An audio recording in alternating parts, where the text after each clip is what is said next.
Tim, this is Bob Lazzari and Tony D'Angelo here in Eastern Connecticut. Thanks for joining us tonight, Tim. Good evening, Tim. Hey, guys. Thanks for having me. What's happening? Our pleasure, sir. Well, it's an honor, Tim, and I want to thank you and your wife, Dee, for your cooperation in making your appearance possible, and Happy New Year to you both. And again, it's an honor having you on. And just for our viewers out there, I want to give a little background on Tim. Yes. Tony, again, University of Georgia, All-American. Again, he rushed for over 2,000 yards while at Georgia, 27 touchdowns. And again, went on to play with the Steelers and the Bears, and an All-American, Walter Camp All-American, right here in our backyard in New Haven. Again, Tim, it's a pleasure having you on. And we, you know, when I was doing some research, Tim, and Georgia came up obviously first. And I got to tell you, a couple years after I had graduated college, I met Herschel Walker at the NBC studios in New York City, and I couldn't get over a guy that I had seen on TV and run like he did, and the size of the guy, Tony. He was built, and I said, this can't be a guy that can run like he can. Yeah. And then you do the research on Tim Worley, who played at around 6'1", 230 and ran about a 4'2", 40, just as quick as Herschel. And I said to myself, you know, the equation for success is size plus that kind of speed equals All-American. Yeah. And Tim, obviously the speed and the size helped you as a football player, and obviously that was your key to the NFL. Yes, sir, it was. You know, I was corn-fed coming out of North Carolina, and, you know, I was pretty big coming out of high school. I came out of high school at 6'2", 215, and of course, you know, when I got to the University of Georgia, put on the weight, hit the weights pretty good, and just got bigger, got stronger, and got faster. And you know, I was also a high school sprinter. I was a state champion in the 100 meters and the 200 meters, and track and field was something that I took seriously. And I knew that it would give me an edge in football, but you know, just a combination of both of those sports, they kind of went hand in hand. And, you know, I really relied on my speed. I really relied on my speed, and I was very light on my feet.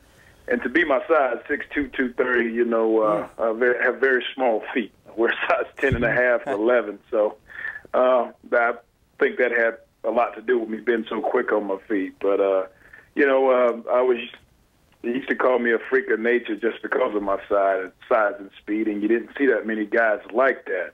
You know, guys like Herschel Walker or Bo Jackson or Eric Dickerson type guy, you know, and I'm fortunate to be mentioned in that class. Yeah, I just, again, when I was looking at Herschel, he shook my hand. First of all, he almost broke my hand. But as far as a guy that size, I said, this could not be the guy I saw on TV just a few weeks earlier running like he was doing. But he was another freak of nature. But great history of running backs down there, Tony. Of course, Garrison Hurst, we can go on with the running backs out of Georgia, but Tim did it as well as anybody. He's a member of the Georgia-Florida Hall of Fame for his exploits in games like that. But here in '89, you get drafted by the first round, Tim, by the Steelers, a legendary franchise. Chuck Nola's the coach. Just wanted to get your opinion. Did you remember any first reactions, remembrances of when that happened? Yeah, actually, I was in California at the time. That's where my agent and some of the things I had set up out there. I didn't make the trip to New York. I was coming out as a junior at the time, and back then, juniors, we really didn't have too much say-so in what went on. We declared ourselves eligible, and I don't even think we were allowed to go compete in the combine. But we had a little private thing in '89 where the teams would check us out, talk to us, take tests and stuff like that. And I actually had all 28 teams at one time come and work me out in the spring, I think in March of 1989. And I knew that the Steelers and the Detroit Lions, the Falcons, and the San Diego Chargers was really heavy on me. But I was glad to be chosen by the Pittsburgh Steelers. It was like a dream come true because the Steelers were always my childhood team. And that was my mother's favorite team. And so it was like a dream come true. And And you know, it was just a beautiful day, and getting a chance to play for the legend Chuck Noll, and you know, I was just in awe. But I had to snap out of that real quick because I had to get down to business. Yeah, that's for sure. You go in, and we'll talk about some of your teammates. But again, for our folks out there, we're on the phone with former NFL running back and Georgia running back Tim Worley. Again, Tim played 5 years in the league, gained almost 1,800 yards, scored 8 touchdowns, ran for about 4 yards per carry. Tony D'Angelo, question for Tim. And good evening, Tim. What an honor, what a pleasure, what a privilege. Thank you for being here. You know, as far as looking at your career, you know, you're a wonderful high school player. You go to Georgia, you go to Pittsburgh. It's almost this, and pardon the term, kind of a storybook sort of story concerning Tim. Do you feel that as you got on in life and in events and things that, you know, maybe you had one perception of what reality was for Tim as opposed to what reality became for Tim as time went on? Well, you know, you know, one of the questions that I asked myself when I actually stepped away from the game in 1996, you know, I asked myself, did I give it my all? And I answered that question, and I said no, because, you know, I got so caught up in the lifestyle. I got caught up in a lot of things off the field, and you know, and most of you guys know my story. And it caused me a lot of problems, and I had to worry about stuff off the field at the time, not just the troubles with the drinking and the drugging and stuff like that, but I also had troubles with different agents, people stealing from me, and all kind of legal problems with people embezzling money and stuff like that. And you know, that came a big problem for me, where I really couldn't focus 100% with the things going on the field and whatever team that I was playing with. And at the same time, trying to make that transition from the collegiate level to a professional level.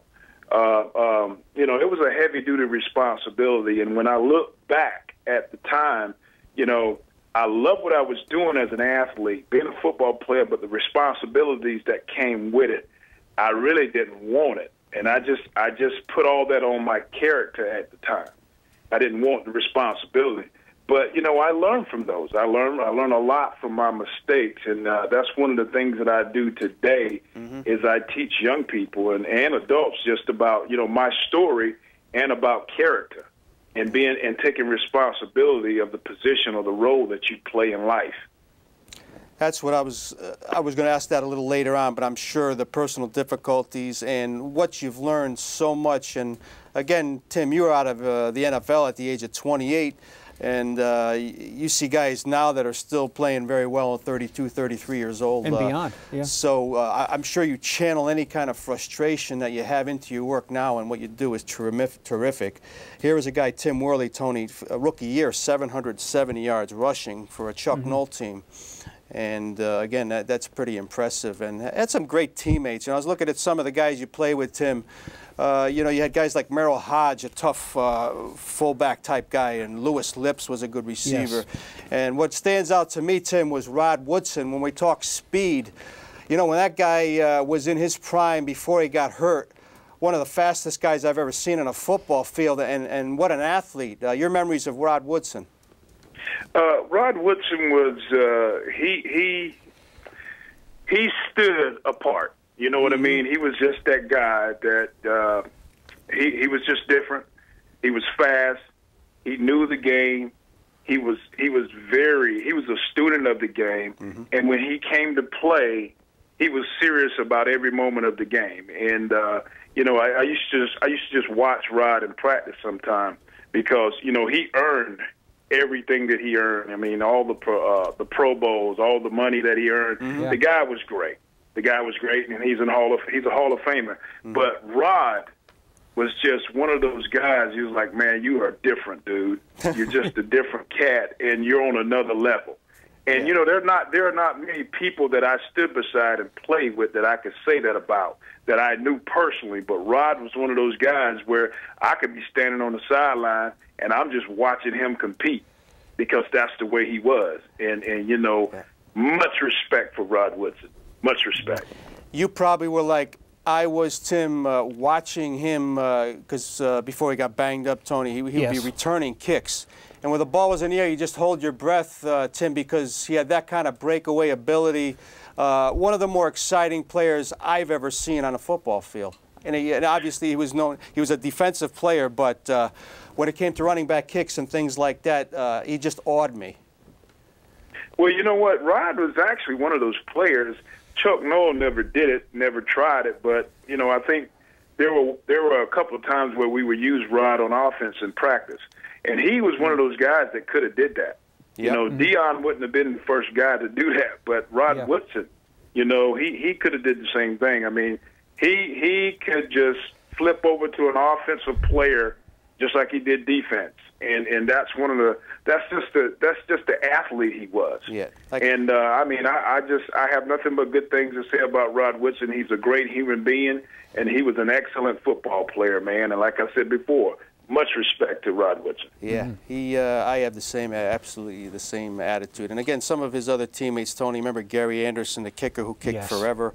Barry Foster was a very good running back. Carnell Lake, a good defensive player, and Greg Lloyd, Kevin Green, some excellent. Again, these were after the Steeler real glory days, but unbelievable players in their own right. A Steeler team. Again, folks, we're on the phone with Tim Worley, former Steelers and Bears running back. Tony, question. And Tim, you know, as far as like we were discussing earlier, the NFL lifestyle. Now, we've read a lot and we've heard a lot in recent days about the treatment of players, and as far as players saying they were taking certain things to stay on the field.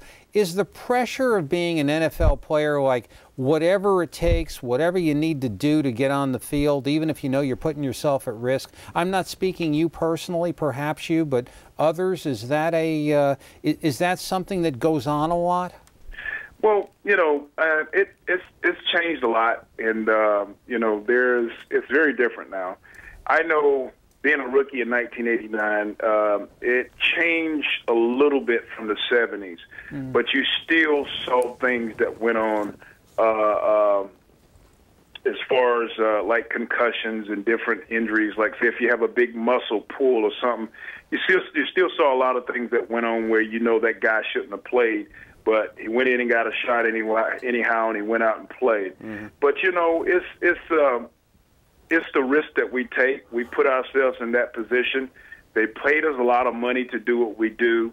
And that's one of the things that I have a question about today, because not everybody can get out there and play football on that level. No. Why do you want to slow the game down today by finding these guys with when they're taught to compete like that?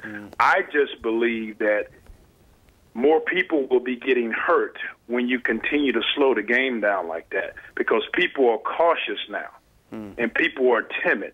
And when you're thinking too much out on the field, that's when you really get hurt. Yeah. You know, and I know we're not talking about, you know, the rules as far as concussions and things, but when you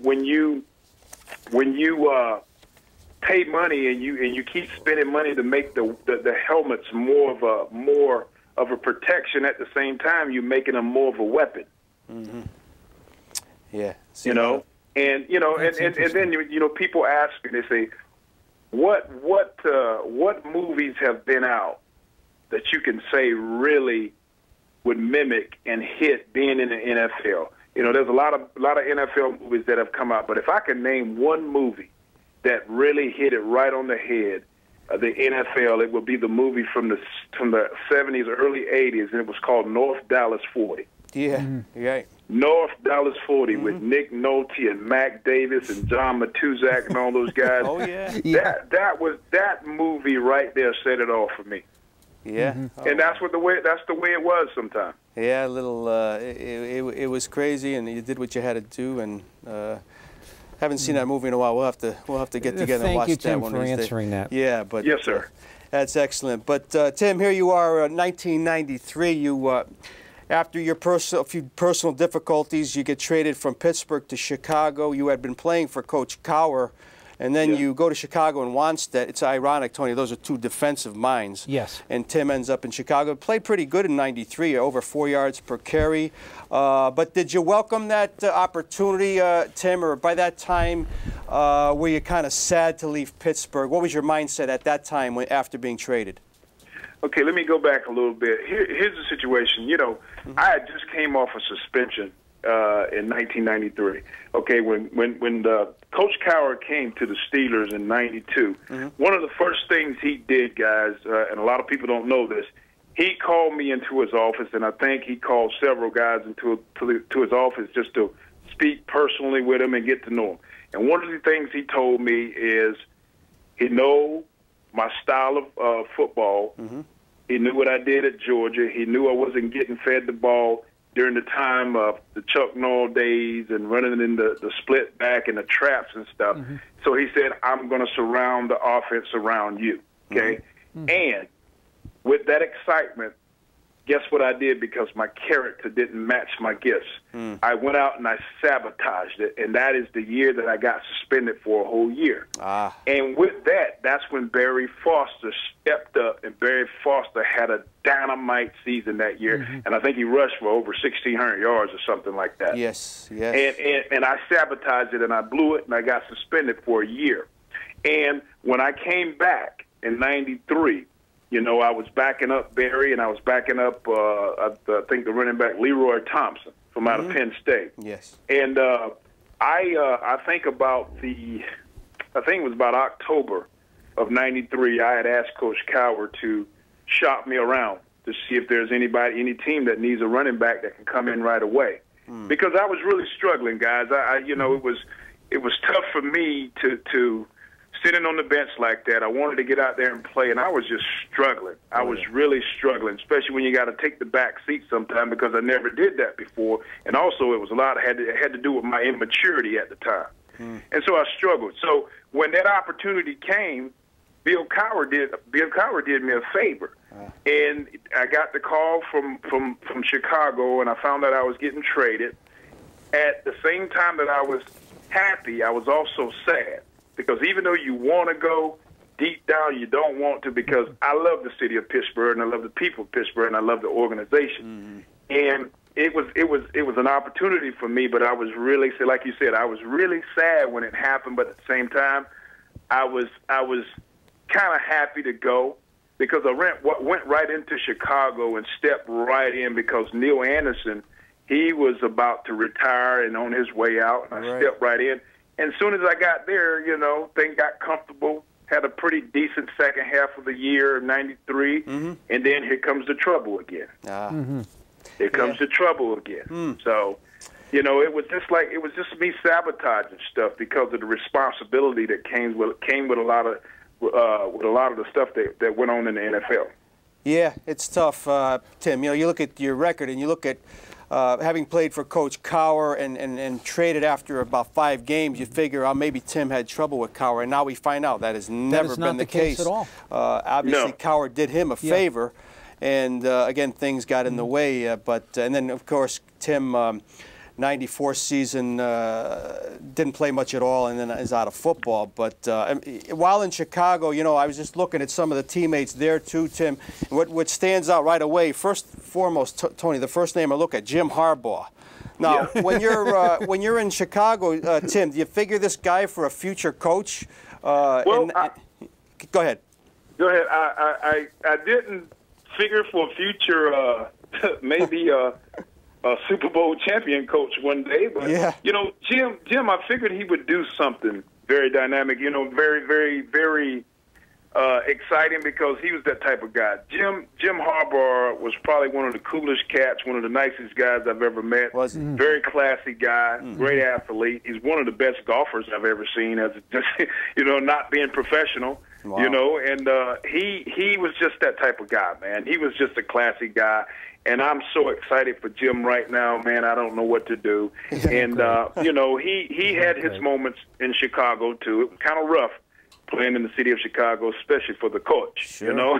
And, but, man, I'm excited for Jim. I still wanted my Steelers to beat him before the playoffs hit. But I'm very excited for Jim, man. Yeah, it's amazing how fast he's gone on the fast track, Tim. I talked to him for just a couple seconds about 5-6 years ago when he was in New Haven coaching the University of San Diego, and I could never imagine him getting to a championship game by the 2012 season in the pros. An amazing man, but out of Michigan, very smart guy, and as Tim tells us, a heck of a guy too. But Tony, question, we got a couple minutes left with Tim Worley. You know, Tim, I get the makings here of a story. And as far as what you've been through, what you've experienced as a player, the ups and the downs, and kind of a multi-part question. Have you been before any NFL teams, camps, and young players? And what would you tell these players if, in fact, you've not been before them? Okay. Well, here's what I do today. My wife and I, we have a business. We have a motivational speaking, leadership consultant, and a mentoring corporation. Yes. Okay, we are a for-profit corporation, and one of the things that I do, I speak. I've been speaking for years now, and I've been speaking professionally and publicly for through this corporation for 2.5 years now, and I haven't had a chance to stand in front of the athletes in the NFL, but I've stood in front of college athletes. My last engagement was at the speaking gig was at the University of Georgia back in August when I spoke to the entire student body, all the athletes. It was about 700 athletes right before they took the field with Boise State. Yes. And one of the things that I tell them, I talk to these young people about character. I talk to them about choices, consequences, and character. And one of the things that I let them know is what happened to me was I had all the talent and the gifts in the world to play any sport. I was a great baseball player. I was a great basketball player. I was a gazelle on the track, and I could play football, just about anything. But no matter how high I took either one of those sports, my character was going to sabotage everything, and my character sabotaged it because I didn't want the responsibility. I just didn't want the responsibility, and people need to know that. And it's just the things that we go through, things that I went through when I was young that I thought that I was cool and that I was getting away with, but in the end, it came back to haunt me. It came back to haunt me because once you get put up on that pedestal, that's a long ways to fall. And when people keep telling you what you want to hear instead of telling you what you need to hear, you know, and if you're not grounded and you're not rooted and you don't know who you are as a human being, as a person, you know, you're going to make mistakes. And I made a lot of mistakes and I crashed, okay? I got caught up in things. I started experimenting with things. And it looked good and it felt good and it sounded good and it tastes good for a moment. But in the end, it almost destroyed me, guys. It almost destroyed me. It shortened my career. And when I was done with football, I went years where these things that I got myself into, they almost destroyed me. And it's by the grace of God, gentlemen, that I'm even here to talk with you guys tonight. And this is the message that I talk to these young people, not just young people, but adults too, because there's some 50-year-old children out there. I found out. Sure is. You know what I mean? Oh, I know. We know a lot of them here, and I got to tell our viewers, Tony, if you go to www.worleyglobalenterprises.com, you'll find out a lot about what Tim's doing. Again, the motivational speaking, leadership consulting, and mentoring. The platform, Tony, I thought was very interesting. The words, the 4 main themes: integrity, accountability, excellence, and yes-driven. You can't get any better than that. No. And I got to mention your wife, too, Tim, Dee Worley, the former Dee Foster, Tony, an international gymnastics champion, again, who qualified for the '88 Olympic trials, and the first African-American gymnast to compete at Alabama was a former SEC Female Athlete of the Year, and she does a lot of the PR marketing, accomplished writer. And again, go to WorleyGlobalEnterprises.com. The quality shines through, my friend. God bless you. And check more of that. And again, Tim, I know you're a very spiritual man. We continue to want God to bless you and all that you do. I will continue to be in touch with you, and we can't thank you enough for giving us some time here on Monday Night Sports Thanks so Talk. much, Tim. Be well and stay in touch. Thank you guys for the opportunity. God bless you. You Take too. care now. Good night, sir.